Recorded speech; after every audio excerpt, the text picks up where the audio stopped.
Aaron O'Connell, it's good to see your face, sir. Thanks for Good to hanging see you out. too. Hey, I appreciate you having me. I appreciate you being on the pod. Pod is short for podcast, in case you didn't know that term. Yeah, I think I got it. But no, thanks for having me on. I'm happy to be a part. It's good to visit with you. Last time I saw you, it was snowing. People were decorating Christmas trees. We were drinking eggnog. I can't That's right. believe it's almost been a year. No, wait. That was August. That was August. And it was what, 90? Gosh, it was hot. That It was last hot. day was what, 95 degrees, and we had the Yeah. full winter garb on. But hey, we made it happen. But what I appreciate about you is, though, even though it's August and it's hot, you were so method. You were wearing thermals underneath because you're like, I needs to be completely real. I can't be That's faking right. it. That's right. I mean, I think I sweat my mic tape off Yeah. at least 3 or 4 times throughout the day. So They're trying to got the audio for it. They're trying to bring in the fans. You're like, get those out of here, dude. Yeah. Seriously, Yeah. it's Christmas in here. That's right. Yeah. The last, they always tend to bring the scarf last just as soon as my neck really starts dripping, just to kind of absorb all that, the moisture and the sweat. And it was fun though. We had a good time. Well, what's funny is I think people are getting more savvy to the fact because they don't see your breath and stuff that sometimes these movies are filmed in the summer, obviously. A lot of the people who like these movies kind of know that. They know that. Right. What they don't realize is that if you flip the camera around, the rest of the crew are all wearing T-shirts, shorts, they're fanning themselves, they're drinking cold beverages. Ice cold water. And we're just sweating and, trying to remember all the lines in between the, heat exhaustion. But, and the director's like, Aaron, go again. What's going on? They always, Ellie on this, on Candy Coated Christmas, she's always kind of whispering, "Okay, remember you're cold. Remember it's freezing out. It's freezing out. Snow's going to be coming down." And so those were good reminders because I'm thinking, no, it's 102. Yeah. Well, if she was going to be a method director, she also should have dressed in warm gear. I'm saying the same thing. Yeah. Just saying. Yeah. That way there was at least one person we could see behind the camera that wasn't in a bathing suit, Yeah. I mean, there's method actors. There should be method directors too. I'm just saying. Yep. There you go. Of course, when we were together, I like to call you Ron, of course. That's right. And you went with it. So, all right, Ron, let's go back in time just for a second. Let's go back to the beginning, which is a very good place to start, by the way. So when you're a kid, did you have a favorite movie? Favorite movie growing up had to have been hands down Dumb and Dumber. Yeah. Dumb and Dumber. I mean, me and my buddies, we still quote that movie today, but just from the very beginning to the very end, I mean, that kind of humor is right up my alley. I'd laughed the entire time. And I was shooting a film, I think 2 years ago, and I was sitting upstairs getting ready to shoot this dinner scene. And I'm thinking, why does this room look familiar? And I'm trying to remember the name of this restaurant, but it was in Utah. Yep. And I'm trying to, I'm sitting there. I'm thinking it might be Lakai. Lakai. Yes, it was Lakai. And it's a French restaurant, I think, or something, right? A French restaurant. And there's peacocks and stuff that were walking around outside. So yeah, Lakai. And I asked the waiter before we started shooting, I said, has this been in anything? Because this is really familiar. And she says, did you see the scene in Dumb and Dumber where he like beats up the waiter, and he pulls out his heart and he puts it in a little bag and he does one of those with it. Yeah. And as soon as she said that, it all came full circle. She said, that's where they shot it. And I thought to myself, how in the world could I not? I mean, it's my top, my favorite movie. So, it's just funny how things like that can happen, and it just brings you full circle. And I'm like, that's it. This is it. I'm sitting in Dumb and Dumber territory right now. Had I had known that was your favorite movie, I would have taken you there for dinner. I know, but I hadn't been to Sundance though. So that was that's true. Beautiful. That whole area was great that we went to. I mean, it was, it's. I mean, Utah's gorgeous. There's so many places. I'll have to come back and we'll do it. On me this time. That's on me plan. this time. Yeah. Okay. Fair enough. Yeah. All right. So Dumb and Dumber is your favorite movie. That inspires you. So Right. without all of the details and then the nuances of getting into acting, let's just say that you've decided to become an actor. Tell me, what was your first real paid acting gig? What was it? So it was an extra.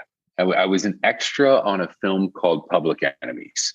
And at the time, that was being shot in Chicago. Hey, wait, that's Johnny Depp, right? That's Johnny Depp, Yeah, I know Christian the movie. Bale, Yeah, Marion yeah, yeah, Cotillard. yeah. So I was actually in Chicago for a short period of time over a summer where I was fulfilling an internship, and I was riding my bike everywhere. I was on a college budget. I think I had like a couple $100 a week to do everything, to get to exercise, to eat, and so I'm riding my bike back from this gym where I was interning at, and all of a sudden I'm about probably 5 blocks from my apartment, and I hear cut, close. Hey, whoa! This is a closed set. And I'm thinking like, whoa, what do you mean it's a closed set? It says, I live right on the street. They said, we're shooting a movie, man. Look, I wasn't even paying. I was listening to my headphones, just riding back. And so these guys gave me such a hard time for riding through this set. And I said, I'm sorry. That was my fault. I apologize. I didn't realize that was going on. I've been here for a couple months. And so after that, I got back to the apartment. I thought, you know what? I'm going to figure out what this is. And I'm going to be on that set, and I'm going to be there for a reason, and I'm going to be there because I'm supposed to be there.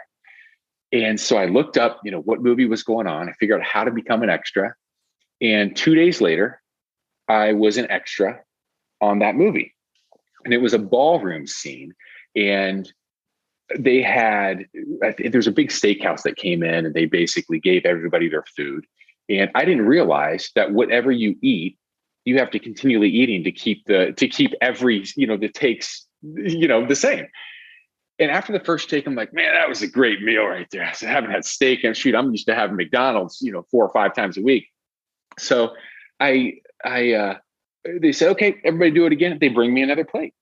I'm thinking, this just keeps getting better. Shoot. I had a great workout that day. I'm thinking you got a lot of protein, and do it again. Okay. Send that away. Okay, we're going to do it again. Now we're going to change coverage. And I'm thinking, change coverage. Okay, not really sure what that means. And I'm starting to as I'm like kind of watching, okay, bring me another plate. I'm thinking, okay, now this may be a problem here. I don't know if I'm going to be able to keep up with this. So by the end of that scene, I had made myself like sick. I'm just sitting there. I'm sweating. I feel like I'm running a fever now. So I kind of walk during a break. I walk back and I'm washing my hands, getting all the sauce and stuff off my hands in the bathroom. And all of a sudden this guy comes up to me and he looks at me and he goes, come with me for a second. And I'm like, come with you. Okay. Where are we going? I'm like, I didn't even know who this guy was. Come with me real quick. I follow him. He takes me this corridor and everybody's kind of looking at this guy going by and I'm just like waving, hey guys, how's it going? And it was Michael Mann, the director. Oh, yeah, he puts right. me in a scene with Johnny Depp and Christian Bale in this little ballroom like checkout scene. I had no idea what I was doing. I just came off the 7,000 calorie dinner, and here I am, with Marion Cotillard doing this, doing this little scene, and it was kind of an improv scene. It never actually made the movie, but once I was in that environment, it gave me an opportunity to see what it was like to actually make movies and see what filmmaking is really like, and to see all the people that it takes that has to be doing their job, and to see people explore their art I just fell in love with it. I thought, this is as sick as I felt after eating all those steaks. I mean, I thought this is it. This is what I want to be doing. So that was my first paid acting gig. Dude, that is a cool story. And it's cool because you and I have a very interesting similarity to our first acting gigs. Well, I'm not an actor, but our first gigs in the film industry. And I've told this story before on the podcast, so I'll tell the short version of it. But my first paid gig was as an extra in a scene with Johnny Depp. No way. Yeah. No way. Yeah. What was it in? What were you? 21 Jump Street. I was a high school kid in a cafeteria, and he was trying to, obviously he's an undercover police officer, but there's a kid in the school who has a handgun. I think he's either trying to sell them or I don't know what he's trying to do. And they're trying to infiltrate that. And they're trying to figure out who this kid is that has this gun or whatever. And so, yeah. So you can see me and Johnny Depp in this scene together. Yeah. So I'm just walking around with my plate of food. So it made and there's food involved too. There's food involved too. What's the deal with Johnny Depp, food, and first jobs? Yeah. That's so anyway. But yours actually made the cut. So if I were to watch it, I would see you in it. I'm going to send you the clip. Send me the clip. Wait, you're not in your clip? The clip that you shot? Oh. No, I was in the hospital for 4 days getting my stomach pumped and I still didn't make it. Oh. No, I That's wish. funny. Because I feel like to this day, everybody's kind of like, did you really do that? Did you? I mean, I've got pictures of me wearing the old, it's a John Dillinger movie somewhere in all the wardrobe.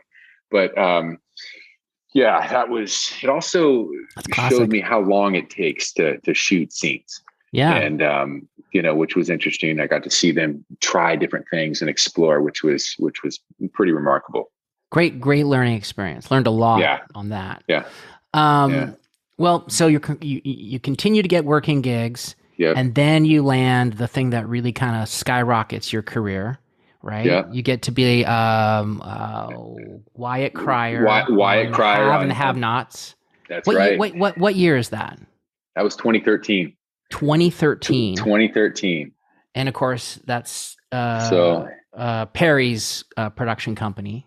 Yeah, Tyler Perry. So it was his first scripted drama series that he'd ever written, and he went in with Oprah on the Oprah Winfrey Network, and he developed a show, and I got to play this kind of a crazy lunatic son, and which was wild because every episode I'm like, oh my, what am I doing on this? Okay, all right, I gotta make sure I have my pre-workout in the system for this one. This is going to be interesting. No, so it was such a great experience. But I mean, 197 episodes later, it's crazy. Crazy. It ended up being their top show for many years. So he obviously plays this weird character called Medea.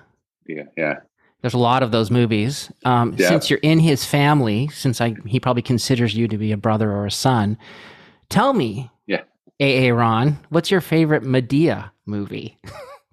Oh man, he has so many of them, and they all. I remember him telling me when he does these Medeas, he always wants people to take back something they can learn or something that will help them live their happiest and be their best version of themselves. And I think although the movies are great, his plays they're hilarious, but he'll step out of character. Mm-hmm. And if somebody's phone's ringing or something, he'll stop the whole thing. He'll just sit there and he'll go, answer it. Well, who is it?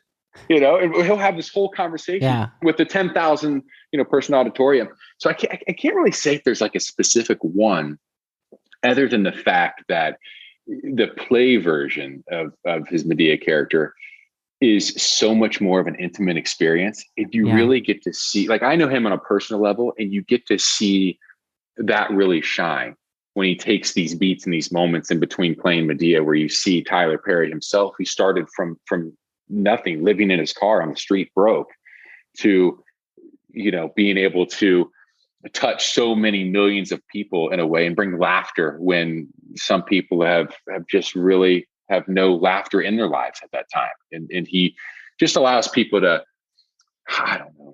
educate them and to really help people through some of the hardest of times through humor and his stories. Yeah. So what you're saying is you really haven't seen most of the movies. You've seen the Halloween one. You've seen the Halloween one. I've seen the Halloween one. Yeah, I wouldn't say most of the movies. I've seen the plays because he's given us the opportunity to come when he's in different cities to go to some of his plays. And so I've seen it from a little bit different of a perspective than kind of sitting at home on TV.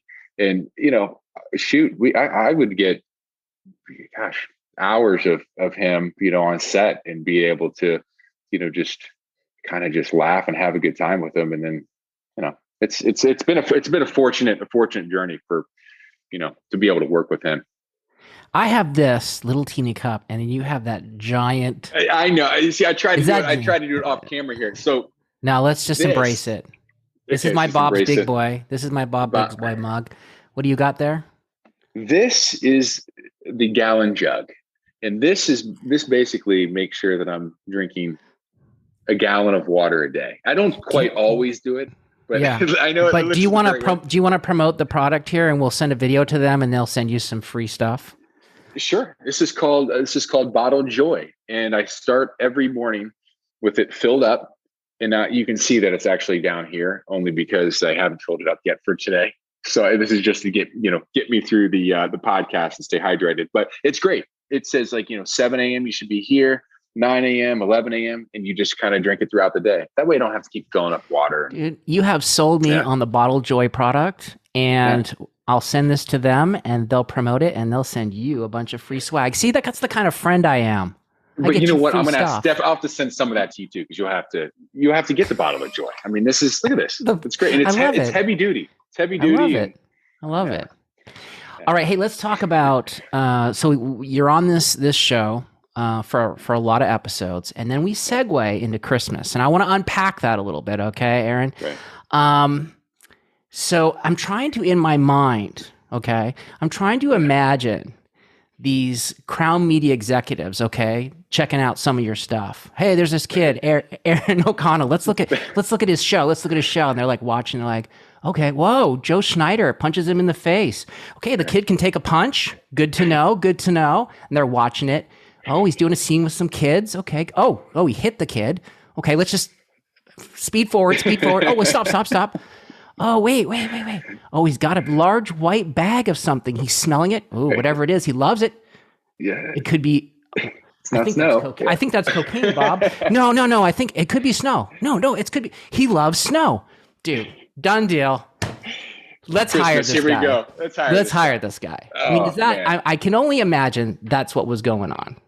Yeah. No, I mean, it's to get into the Christmas spirit is a complete transition from playing, Wyatt Cryer on the Haves and Have-Nots. And a lot of people ask me, say, how in the world can you go from a guy that's a drug addict, an alcoholic, and that just raises hell everywhere he goes to bringing a little Christmas joy to families across America? I mean, did you have to pull it back on set? You were like, whoa, Aaron, getting a little dark there, dude. It's Christmas. Early on. But I think really what helps me get into the Christmas spirit is I feel like, or I'd like to think so, that I am more like a Noah Winters than a Wyatt Cryer in my personal life. So I'm able to channel that guy a little bit easier, whereas Wyatt Cryer was more, I had to watch a lot of 48 Hours Intervention to kind of see what effects certain things have on certain substances have on people. So I feel like these Christmas movies are different, obviously, to play, but there's a lot more of me inside of these characters.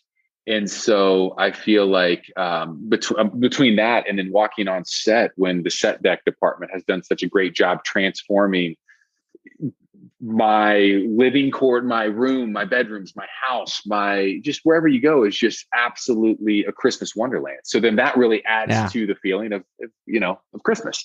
Yeah. So as hard as it would kind of sound like the transition, it's not as big of a thing, I think, as people make it out to be. Yeah, I gotcha. Yeah. Well, you mentioned Noah Winters, so we should talk about Candy Coated Christmas. Yeah, I almost said Candy Cocaine Christmas. Cocaine Christmas. Sorry, no, I just see you with that bag. That messes my brain up. Sorry. When that comes out on Discovery Plus, when's that coming out? That's coming out December 18th. December 18th, which is next week.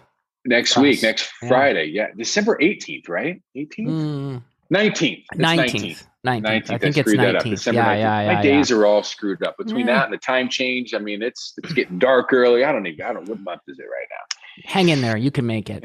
So you play Noah Winters and you own a peppermint farm. Yep. In essence. I mean, we're not going to tell people what the story's about. They can look it up.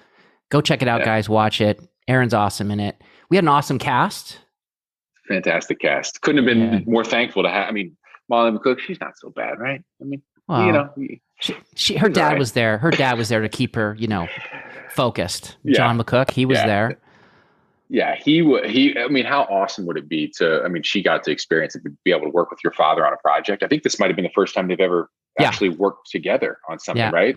Yeah. I mean, he was fantastic. She was absolutely incredible, as many people will see on the 19th. But I think they did such a great job casting this. There wasn't anybody that didn't gel well with the entire cast. I had an absolute blast from start to finish. Landry Townsend, Lee Garlington. Yep. And I just realized for the first time, I just realized that Lee Garlington is in the pilot of Seinfeld. You're kidding. No. And she's so funny in it. And I don't understand what happened. She's not in after that. She's just in the pilot. Yeah. What was she playing? She was playing a waitress at the main diner that they hang out at.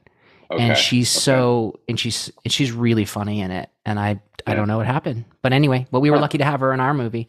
Side note, if you ever go back and watch Seinfeld, especially in the early seasons, and you just look at the set decorating, everything is so scenic, so decked down.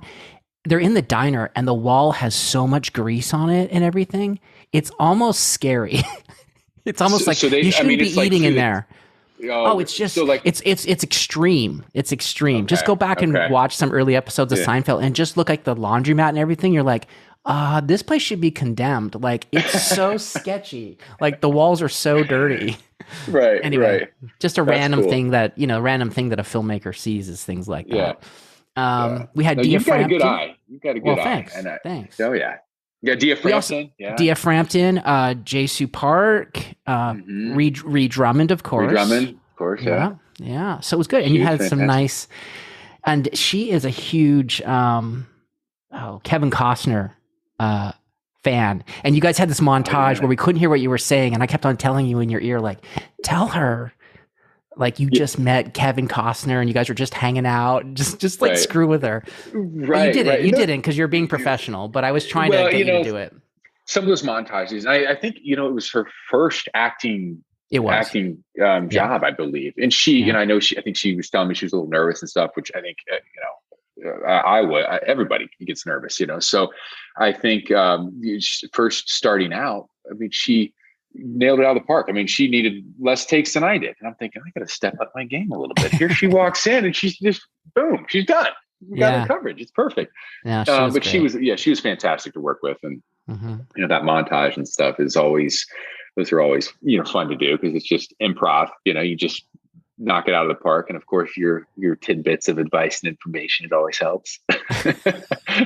Well, let's just to be clear, I did not direct the film. I was just screwing around with the actors on the side. It was being not very helpful to our actual director, Ellie Canner. I love having like with your personality. You and I would like to say got along great because your energy, your personality, you make those long days feel short. And sometimes those long days when you're getting different camera angles and you're shooting something kind of over and over again to make sure you got all the coverage.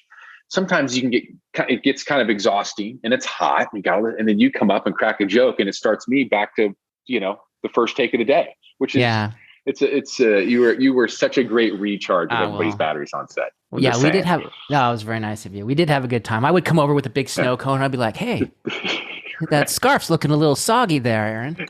Yeah. Okay. All right. What's going on there? Can I get a bite? And then of course it's the snow cone that's dyed super red, so I can't have. I'm like, no, dude, makeup. You can't do it. I was just going to ask you your favorite. I know. I just realized what one of my favorite memories of the film is. But what did you have a favorite scene or favorite thing that you could just not go all day, but just something you really enjoyed filming? Yeah, something I enjoyed filming. I was kind of on the other end of this scene, so it probably was more fun for Molly. But we were shooting this scene, and there's a scene where I'm supposed to get smacked in the face with a snowball. She basically takes it and just smears me, in the face with it. And so we were going to do the take because obviously when that happens, the makeup and everything gets messed up. So when you do the take, it's got to be, you got to do the snowball at the end. Well, I did all the dialogue up to the point where we were going to yell, say cut. And then the snowball smack was going to come. We were going to shoot that separate. Well, Ellie wanted a very natural reaction. So there was no cut. And here comes the snowball. I'm completely unprepared for it. So when you see this scene, it's as natural as it's going to get. And she hits me. She, smashes me right in the face with it. And it was a great idea on her part because she got exactly what she needed for the scene. But that was a fun scene to shoot. And Molly just, she's great. So she's a pro. Ellie was always looking for opportunities to push you guys down, make you fall off stairs, ladders, right? Ladders over and over again. You got some great footage of that. You got some great footage of Molly falling off that ladder. That's right. I got all kinds of great BTS shots of you guys getting beat up by our director. She didn't really beat you up, but she was always like, "Could you fall down here? Could you fall off that ladder?" And anyway, it's fun. Great moments. Yeah. I was just thinking about probably one of my favorite things in the movie, and it was when we were at the greenhouse, and in the movie, her character has not brought any winter clothes. Right. And so you give her some old clothes from the house, and they gave her this old coat, and she had to shoot in it all day. And she's like, "It smells like an old dead person or something." That's right. And then she walks up, and I'm thinking, is that me? I've been wearing, I know they wash them. And then she walks up in this, old coat. I'm thinking, that's it. That's the culprit right there. It's the coat. Yeah. It's the coat. And we made fun of her all day. I know. You smell that? You smell that? What is that? We just walk up to her and she'd be like, "Get out of here. Get out of here." So that was kind of my memory. You know what's funny? Side note, I was looking at YouTube just to see what promotion, trailers or what they had for Candy Coated Christmas. And I found this random video that I'm going to send you on YouTube. Somebody has used that robot voice, that you can just type in and it just talks. Oh, yeah. You've seen those ads you see and you're like, I don't think that's a human voice. It's like a robot voice with really bad music. And I think someone has just taken their phone and just shot pictures out of magazines and stuff. And they're they're reading what the story's about. It's like a homemade trailer for the movie. Yeah. It's so bad. Wait, I have to send it to you. For what movie? For Candy Coated Christmas. Yeah. Oh, no way. Yeah, I'll send it to you. It's just some random fan who just was excited about the movie and made their own little weird thing with the robot voice. It's so bad. Totally. It's so Send bad. that to me. I got to see it. Now, also, because I dive deep on YouTube, are you aware, Aaron or Ron, are you aware that there is a 15-minute video on YouTube of modeling photographs of you? Oh, no. Kind of encased in glitter, played to what sounds like Ukrainian organ music. No. Do you know of this video? No, I do not know of this video. You don't have to send that one to me though. I only watched a few minutes of it, but I'm like, oh, this is something special. A few minutes is probably too much to take. Oh boy. Man. Oh boy. There's some good stuff out there on you. Just saying. Saying. You know what? The modeling got me into commercials, and the commercials got me into acting. So everything's been a stepping stone. So. Yeah. And side note, other things I find out on YouTube. There's also, and it's from 10 years ago almost. You singing your rendition of a Tom Petty song.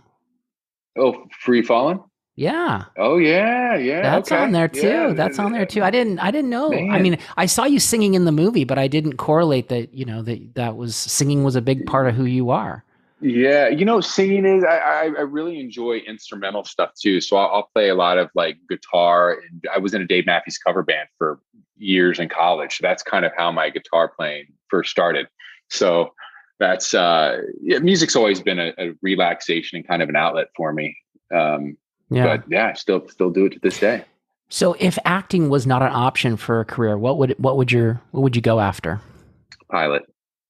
I kind of knew you were going to say that. Yeah, I knew you knew I was going to say that. Yeah, aviation's always been a passion of mine. So about 7 or 8 years ago, I got my pilot's license, and then through continued work, was able to get myself an aircraft, and I just have been flying ever since. I flew a couple of days ago. I think I'll do a pilots and pause flight next week and send some dogs up to Palo Alto. And I'm trying to get you to fly over Zion's National Park and come and have lunch with me here in St. George. Shoot, I'd do that. It's super pretty. Super pretty. Yeah, no, I'd love to do it. I'd love to do that. It'd be fun. The first time you showed me pictures of your plane, being a complete dummy, I was like, "Oh, that's a nice plane. Would that put you out like 200,000-300,000?" And you were so nice. You looked at me, you're like, "No, not even close." It was almost like you were saying with your expression, "Well, yeah, if you just want the plane with no motor or instruments and it doesn't have to fly, yes." Yeah, if you just wanted to stay there parked on the ramp, it's perfect. It's perfect. So planes are not cheap, and I learned that from you. I felt really. I'm like, oh, good start, Ryan. Insult the man by telling him his plane worth $200,000 or $300,000. No, I mean you wouldn't know unless you knew planes. But aviation it can be expensive, fuel costs and maintenance costs. But I like to make sure I do the best maintenance as possible earlier on. That way, you don't run into problems at the end, throughout the course of your flying. Obviously, because you don't want to, but it also saves costs in the big run. So it's not a career or a hobby I think you want to cut corners on. No, you don't want to be up there at 25,000 feet and think, dang it, should have gotten a little extra fuel. Yeah. You don't want to be a cheapskate when it comes to that. So right. Okay. Well, we'll pretend that acting, or we'll pretend that you didn't have to do that. Like acting is really your thing. I don't know if I said that right. That was confusing. But the point is let's go back to acting for a second. Yeah. Okay. My next question about acting is, what's on your bucket list? What kind of role is out there that you haven't played that you're just like, somebody give me a chance? What is that? I would love to do, I love all of the Bourne movies. I just love the action. I love the physicality of them. And I also like films that you got to kind of put the puzzle pieces together. Yeah. And there's mystery involved, but also thriller and suspense. And I just love that. I've always been involved in sports growing up, and I love I've loved aviation. I've ride motorcycles. I just love that kind of energy. So to be thrown in a role that just kind of connects the dots of kind of who I am as a person would be so much fun to really play on screen. But that'd be the perfect role. It's coming to me right now. Have you ever seen Owen Wilson in Behind Enemy Lines? Oh, of course. Flying F-18s. Oh yeah. Crashes. Then there's action. Right. That's it. That's the role for you. We need to work on a script, and we need to make that happen. Okay. Now I know I now know the lane we're going for. So yeah. Or World War II. I love older pieces too. That'd be fun. World War II. Or playing a pilot. Flying. And any movies. Being a pilot. I mean, it's right in my alley. World War II. I'm a little familiar with World War II. I've only done five. I've only done five of them. So I know. Well, we can make it six. We can make it six. Let me ask you a couple more questions before we wrap this up. You're an awesome actor. It was awesome to work with you. Awesome to watch you do your thing. Oh, thank you. What acting skill do you think that you could continue to develop, or what acting skill what's your weakness? Tell me your Achilles heel. What acting skill you're like, man, I am so bad at this. I could do better at this. What is that for you? Okay. So as an actor, a lot of times when you're getting different coverages, the other actor might not necessarily be there because the camera's got to be right in that position, and they need, they need that coverage. And so when you go from doing a scene, talking to somebody, and then immediately having to do the same thing, bring that same energy, and you're talking to a pole, that's always a little bit of a challenge. You know what I mean? Where you got to talk to the X. So I'm always like finding that transition from going, to the actor, to the pole, or to whoever is off to the right, who I'm supposed to be talking to, and getting that same energy. And I'm supposed to talk to this guy, and that's my relationship with this person. But in reality, you're talking to, a pen. And that's always a little bit of a challenge. So just getting better at that. That sort of thing is always, I always struggle with it. All right. Before I ask you my last question, I did realize that I probably should have you do a shout out about you also have a Christmas movie on Lifetime. That's right. This year. Right. What's that called? That's called Blending Christmas. It's with Haley Duff and I, and that's going to be out on December 12th. December 12th, and that's also with the Brady Bunch. So I'm acting with the cast of the Brady Bunch, which was an absolute blast. So showing up to set and watching all these the Brady Bunch pick up right where they left off. It's like you could tell they're a big family outside of the industry as well, which is really, really something special to see. Well, it's also cool because we both have movies on the Lifetime lineup this year. Mine is just a couple days before yours, A Fiancé for Christmas with Marie Osmond. So I'm excited. I'm excited to be in that Lifetime family this year. And I have a handful of friends like you and a few other people that have movies in the lineup. And it's kind of exciting to we all watch each other's films, and that's fun. I know. It's super cool. It's super. I'm excited for your film. A little watch party. Yeah, I'm excited for yours as well. We'll have to have a ratings or a viewer contest. See who's got more viewers. You're going to beat me. You got the Brady Bunch. But you know what? Marie Osmond, she packs a wall up. She brings a lot of people to the table too. So I don't know. Okay. We'll see. Brady. Right. It's really going to be Brady Bunch versus Marie Osmond. Marie Osmond competition. Right? Competition's on. Yeah. Well, Aaron, it's been awesome to hang out and talk to you, my friend. I look forward to the next project we get to do. Tell those that are watching, that one person who listened to the podcast. Hey, there's more than that. No, there's more than that. Tell them where they can find you on social media. Social media, it's just my name. It's just at Aaron O'Connell on Instagram, Twitter, and Facebook, and everything's verified. So that way, it's me, because I know there's a lot of people out there that use my image, and before you know it, I'm on Tinder and I'm on all Bumble, and people will say, "Hey, what's going on?" I'm thinking, no, just the check. The check is me. So at Aaron O'Connell, yeah, you got it. Awesome, Aaron, my friend. Thank you, sir. It's good to see you. I appreciate it. Good to see you too. And you look good too. You age in reverse direction, I've decided. It's all filters. All filters. Thank God for technology, right? Yeah. All right. Take care, my friend. All right. Thanks for having me.